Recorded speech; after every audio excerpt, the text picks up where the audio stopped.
ಓಂ ಶಾಂತಿ. ದಿನಾಂಕ ಆಗಿದೆ 21/8/2025. ನೀವು ಆಸುರಿ ಮತದಂತೆ ನಡೆದಿದ್ದರಿಂದ ದಿವಾಳಿಯಾಗಿ ಬಿಟ್ಟಿರಿ. ಈಗ ಈಶ್ವರಿಯ ಮತದಂತೆ ನಡೆಯಿರಿ, ಆಗ ಸುಖಧಾಮದಲ್ಲಿ ಹೋಗುವಿರಿ.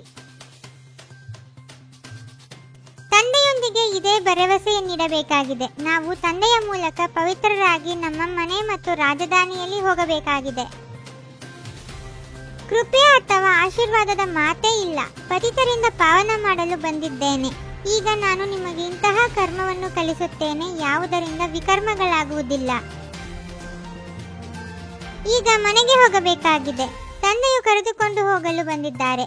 ಆತ್ಮಾಭಿಮಾನಿಗಳಾಗಿದ್ದಾಗಲೇ ಈ ನೆನಪಿರುವುದು. ದೇಹಾಭಿಮಾನಿಯಲ್ಲಿದ್ದರೆ ಈ ನೆನಪು ಇರುವುದಿಲ್ಲ. ತಂದೆಯು ಪುನಃ ಮನೆಯ ನೆನಪನ್ನು ತರಿಸಿದ್ದಾರೆ ಮತ್ತು ಪ್ರತಿನಿತ್ಯವೂ ತಿಳಿಸುತ್ತಾರೆ. ಎಲ್ಲಿಯವರೆಗೆ ಸತೋಪ್ರಧಾನರಾಗುವುದಿಲ್ಲವೋ ಅಲ್ಲಿಯವರೆಗೆ ಮನೆಗೆ ಹೋಗಲು ಸಾಧ್ಯವಿಲ್ಲ. ತಂದೆಯು ಮಕ್ಕಳಿಗೆ ಯಾವ ಶ್ರೀಮತವನ್ನು ಕೊಡುತ್ತಾರೆಯೋ ಅದರನುಸಾರ ಸುಪುತ್ರ ಮಕ್ಕಳು ನಡೆಯತೊಡಗುತ್ತಾರೆ. ಈ ಸಮಯದಲ್ಲಿ ಇಂತಹ ಒಳ್ಳೆಯ ಮತವನ್ನು ಕೊಡುವಂತಹ ತಂದೆಯು ಮತ್ಯಾರೂ ಇರುವುದಕ್ಕೆ ಸಾಧ್ಯವಿಲ್ಲ. ನೀವು ಆಸುರಿ ಮತದಂತೆ ನಡೆಯುತ್ತಾ ಈ ಸ್ಥಿತಿಗೆ ತಲುಪಿಬಿಟ್ಟಿದ್ದೀರಿ. ಈಗ ಈಶ್ವರಿಯ ಮತದಂತೆ ನಡೆಯುವುದರಿಂದ ನೀವು ಸುಖಧಾಮದಲ್ಲಿ ಹೊರಟು ಹೋಗುತ್ತೀರಿ. ಅದು ಬೇಹದ್ದಿನ ಆಸ್ತಿಯಾಗಿದೆ. ಈಗ ತಂದೆ ತಿಳಿಸುತ್ತಾರೆ, ಮಕ್ಕಳೇ, ಮನೆಯನ್ನು ನೆನಪು ಮಾಡಿ, ತಮ್ಮ ರಾಜಧಾನಿಯನ್ನು ನೆನಪು ಮಾಡಿ.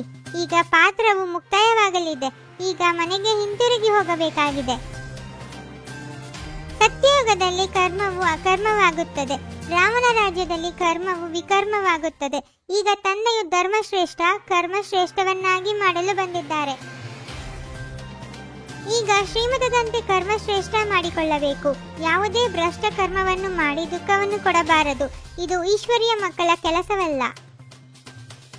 ತಂದೆಯಿಂದ ಯಾವ ಆದೇಶ ಸಿಗುವುದೋ ಅದರನುಸಾರ ನಡೆಯಬೇಕು. ದೈವಿ ಗುಣಗಳನ್ನು ಧಾರಣೆ ಮಾಡಿಕೊಳ್ಳಬೇಕಾಗಿದೆ. ಶುದ್ಧ ಭೋಜನವನ್ನು ತೆಗೆದುಕೊಳ್ಳಬೇಕಾಗಿದೆ.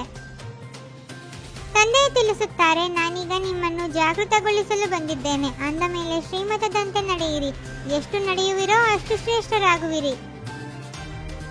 ಪವಿತ್ರರಾದಾಗಲೇ ನೀವು ಮನೆಗೆ ಹೋಗಲು ಸಾಧ್ಯ, ರಾಜಧಾನಿಯಲ್ಲಿಯೂ ಬರಲು ಸಾಧ್ಯ. ಮತ್ಯಾವುದೇ ಭರವಸೆಯನ್ನಿಡಬೇಡಿ. ಇದು ಮೃತ್ಯು ಲೋಕವಾಗಿದೆ. ಮನುಷ್ಯರು ಸತ್ಯನಾರಾಯಣನ ಕಥೆಯನ್ನು ಕೇಳುತ್ತಾ ಬಂದಿದ್ದಾರೆ, ಆದರೆ ಲಾಭವೇನೂ ಇಲ್ಲ. ನೀವೀಗ ಸತ್ಯವಾದ ಕಥೆಯನ್ನು ಹೇಳುತ್ತೀರಿ, ಸತ್ಯವಾದ ರಾಮಾಯಣವನ್ನು ತಿಳಿಸುತ್ತೀರಿ.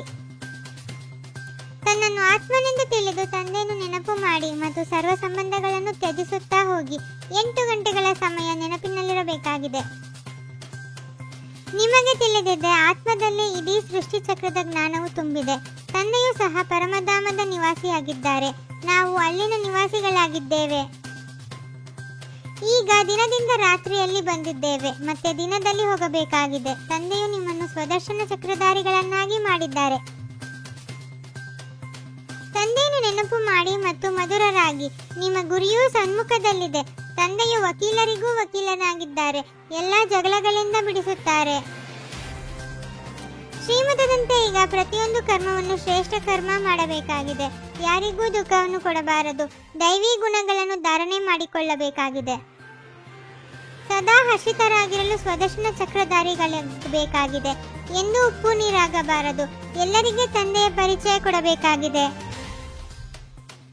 ಮಾನ ಬೇಡುವ ಬದಲು ಎಲ್ಲರಿಗೂ ಮಾನ ಕೊಡುವಂತಹ ಸದಾ ನಿಷ್ಕಾಮ ಯೋಗಿ ಭವ. ಇವರು ಮಾನ ಕೊಟ್ಟರೆ ನಾನು ಮಾನ ಕೊಡುವೆ. ಇದು ಸಹ ರಾಯಲ್ ಬಿಕಾರಿತನವಾಗಿದೆ. ಇದರಲ್ಲಿ ನಿಷ್ಕಾಮ ಯೋಗಿಗಳಾಗಿ ಆತ್ಮೀಯ ಸ್ನೇಹದ ಮಳೆಯಿಂದ ಶತ್ರುವನ್ನೂ ಸಹ ಸ್ನೇಹಿತನನ್ನಾಗಿ ಮಾಡಿಕೊಳ್ಳಿ. ವಿಶ್ವದ ನವನಿರ್ಮಾಣ ಮಾಡುವುದಕ್ಕೋಸ್ಕರ 2 ಶಬ್ದ ನೆನಪಿನಲ್ಲಿಟ್ಟುಕೊಳ್ಳಿ, ನಿಮಿತ್ತ ಮತ್ತು ನಿರ್ಮಾಣ. ಓಂ ಶಾಂತಿ. 21 ಜನ್ಮಗಳಿಗೋಸ್ಕರ 21 ಪರಮಾತ್ಮನ ಮಹಾವಾಕ್ಯಗಳನ್ನು ಆಲಿಸಿ ಹಾಗೂ ನಿಮ್ಮದೇ ಆದ ಈ ಚಾನೆಲ್ಗೆ ಲೈಕ್ ಮಾಡುವುದನ್ನು ಮರೆಯದಿರಿ.